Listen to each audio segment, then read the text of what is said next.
Desde que este canal existe, eu fiz 2 projetos que me marcaram não só pelo treino, mas também pelas emoções que me fizeram sentir. O primeiro foi a maratona abaixo das 3 horas, em Paris, em 2024, e depois, claro, a maratona de Boston, em 2025. Em todos estes projetos sempre partilhei com muita transparência aquilo que correu bem, o que não correu tão bem e o porquê, quais é que foram as razões. E houve sempre um denominador comum, talvez não tão valorizado, que aconteceu na Maratona de Lisboa, Sevilha, Paris, Boston e também em todos os treinos longos. Está relacionado com uma quebra de performance na fase final de uma prova ou então no componente final de um treino que estou a aplicar. E sim, é normal, numa maratona, numa prova de esforço longa, a parte final é sempre a mais desafiante. Ainda assim, poderia ser demasiado a fadiga acumulada que eu vinha a sentir e que na verdade existia aqui uma discrepância entre valores que eu conseguia obter num determinado treino e depois na verdade o que eu conseguia aplicar numa prova. A juntar a isso, eu sempre tive aqui um componente que talvez não tenha mencionado tanto nos vídeos, que é um stress pré-prova e eventualmente até desnecessário.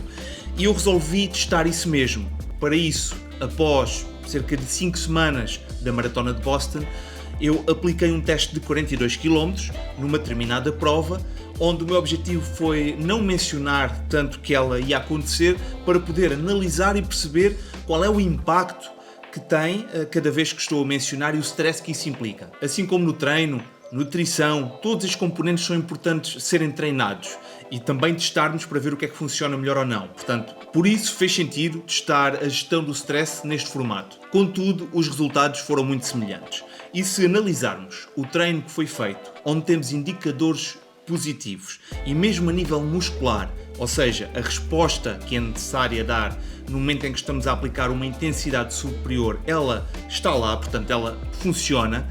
Qual é que é o real motivo de numa fase final, como por exemplo num treino progressivo, onde na última fase deve existir uma manutenção do ritmo, ou então mesmo um pouco abaixo neste caso, ela não acontece, existe aí uma quebra. E foi então que resolvi fazer análises. Neste caso, fiz uma consulta previamente com um profissional de saúde, não só para partilhar todas estas informações, mas também para perceber se faria sentido esta prescrição das análises que poderia fazer. Então expliquei o que se passava desta questão da fadiga na parte final do treino, mas também algo que para mim foi quase a gota d'água e que me resolveu fazer esta procura mesmo, que foi, após estas provas, uma dificuldade na manutenção do ritmo. Quando começava a fazer um treino, que seja de zona 1, por exemplo, disparava logo automaticamente para a zona 4, mesmo logo nos metros iniciais, e mesmo no próprio treino teria de parar a meio. Pronto, isto chegou a acontecer, e não foi há tanto tempo com tudo isso, e todos estes pontos reunidos foi realmente a minha decisão de dar esse passo em frente. Então, partilhei exatamente tudo isto que acabei de dizer com o médico, fizemos aquele despiste inicial mais basilar, por assim dizer, análise da tensão, verificação da respiração, portanto todos esses pontos. A única coisa que eu tenho de salientar é que a máquina identificou que tenho os batimentos mais baixos em repouso, algo que não será surpreendente para quem costuma correr com regularidade, e foi sim prescrito então as análises para fazer. No dia seguinte desloquei-me ao laboratório, pude logo tratar das análises, sangue e urina, e um dos pontos que imediatamente iniciei foi uma alteração na minha alimentação. E atenção, eu tive sempre bastante cuidado com aquilo que consumia, também verifiquei todos esses pontos da parte nutricional com um profissional também, para ter aqui a informação necessária, mas eu tenho de assumir que, embora comesse muito limpo, estava muito focado nos macronutrientes. E neste caso, descurei os micronutrientes, que são super relevantes, super importantes para evitar problemas mais tarde. Portanto, comecei logo a redesenhar aquilo que eu poderia melhorar à partida e que iria, sem dúvida, também ter algum impacto. Passados alguns dias chegaram os resultados e mesmo antes de visitar um médico pude imediatamente verificar na informação que é partilhada comigo que tinha alguns valores abaixo. Isto porquê? Porque não só tenho a indicação qual é que é o meu valor atual, mas também tenho a média, digamos assim, qual é que é o valor de referência, e pude logo tirar ilações aquilo que eu estava a desconfiar. Poderia ser aqui uma ausência de ferro, de vitamina D, mas em especial a questão do ferro pois está responsável pelo transporte do oxigênio, não só para as células, para os músculos, portanto para todo o corpo, e é super relevante, e foi exatamente por isso que eu comecei também a redesenhar a minha alimentação para introduzir mais ferro de uma forma natural. Contudo, fui ao médico, expliquei tudo aquilo que se passava, e neste caso, o que me foi prescrito foi uma suplementação de ferro e também de vitamina D. Obviamente depois há aqui outros pontos que eu tive sempre aqui em consideração, nomeadamente eu tomo um multivitamínico que vai ajudar em algumas lacunas que eu possa vir a ter, ou então valores que estão ali muito próximo do que é o normal. E temos aqui sempre de analisar e fazer um distanciamento com uma pessoa que é mais sedentária com uma pessoa que tem uma maior atividade. E sim, a corrida acabas por ter um impacto superior, portanto é muito importante que tomes atenção e que até possas fazer algumas análises com regularidade. Entretanto, falei com o meu treinador, alterámos o treino, não só baixámos o volume, a intensidade também e também as minhas zonas, pois na verdade no treino nós podemos estar na melhor forma, podemos descer ligeiramente, podemos estagnar, enfim, devemos sempre adaptar o treino consoante aquilo que estamos a fazer, e é aí que sem dúvida ter alguém que nos acompanhe ajuda bastante. Eu agora estou com menos volume e estou a tentar manter aqui uns ritmos mais baixos, continuo com os estímulos semanais, ou seja, as séries, mas para tentar perceber o que é que se está a passar de facto para reorganizar isto tudo e depois preparar para um próximo desafio. Após algumas semanas de tomar estes suplementos e de reorganizar também aqui a alimentação, eu fui sempre fazendo o registro de tudo aquilo que estou a fazer também para poder ter essa informação e poder partilhar contigo. Isto não é uma coisa que muda do dia para o outro. De repente começas a tomar e fica tudo perfeito, tudo normal. Não é assim que funciona. Mas com algumas semanas de estar com estas alterações, o que é que eu noto? Neste caso, em determinados treinos, eu inicio e já não existe ali uma oscilação muito grande. Ou seja, eu passar de zona 1 para zona 4, por exemplo.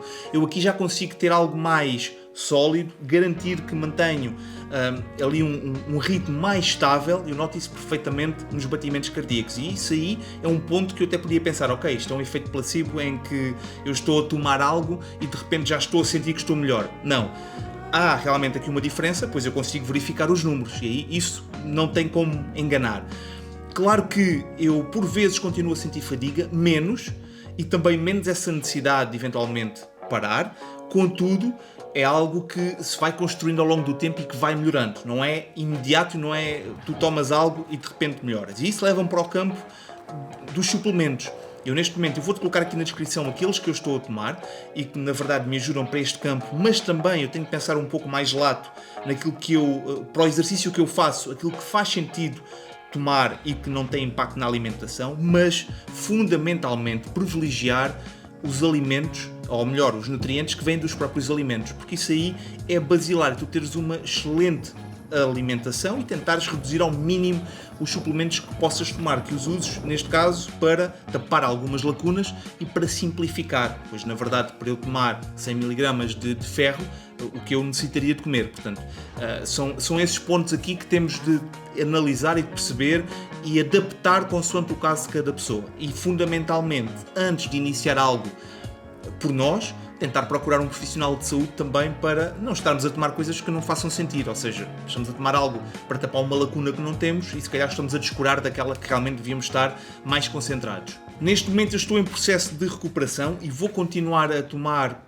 mais um mês aproximadamente, onde vou repetir as análises e vou voltar aqui com esse conteúdo novamente para perceberes o processo completo, mas acho que é importante dar-te já este aporte também para tirar as ilações e pensar se eventualmente isto te acontecer algum dia, para teres a noção que isto é realmente algo que pode acontecer a qualquer atleta. Eu falei com atletas de elite também sobre este tema e isto acontece com toda a gente. Na verdade, muitos até têm de suplementar com ferro de forma regular. O que eu achei interessante foi quando comecei a partilhar com alguns atletas, percebi que não estava sozinho neste campo. Muitos já tiveram situações similares e que partilharam depois casos que aconteceram com eles, ou pelo menos conheceram alguém que já teve algo semelhante. Portanto, eu aí também gostava que me pudesses partilhar algo que tenha acontecido e que tenhas solucionado de algum modo nos comentários. Acho que pode servir como partilha. Por fim, acho que é muito importante mencionar, e eu gosto muito de ter neste canal aqueles momentos e casos onde se consegue superar um determinado objetivo, estabelecer metas e depois conseguirmos ultrapassar. Eu vou partilhando sempre isso com transparência essencialmente quando corre bem, que eu gosto bastante, mas eu estou muito habituado a que as coisas não corram tão bem, ou seja, que a linha do ponto A ao ponto B não seja uma linha reta e que funcione bem. Antes fosse, mas pelo menos, olha, vou dando valor a tudo isto, vou aprendendo cada vez mais e, se possível, partilhar contigo. Portanto, fica aqui o meu compromisso de continuar a tentar trazer algo que seja motivador, boas histórias, mas já sabes, pode acontecer momentos como este, ou como lesões, que enfim, que podem acontecer, mas de facto vamos tentar contorná-las e apresentar-te realmente o que é que eu fiz para tentar solucionar. Ficas aqui com o meu caso, gostava também que pudesse partilhar contigo, vou dando atualizações, acompanhando tudo isto que aconteceu e o que é que vai acontecer, essencialmente agora quando fizer as análises finais, para ver em 2 meses o que é que alterou, e é isso. Portanto, continuar a treinar, isso é o mais importante. Um grande abraço e encontro-te no próximo vídeo.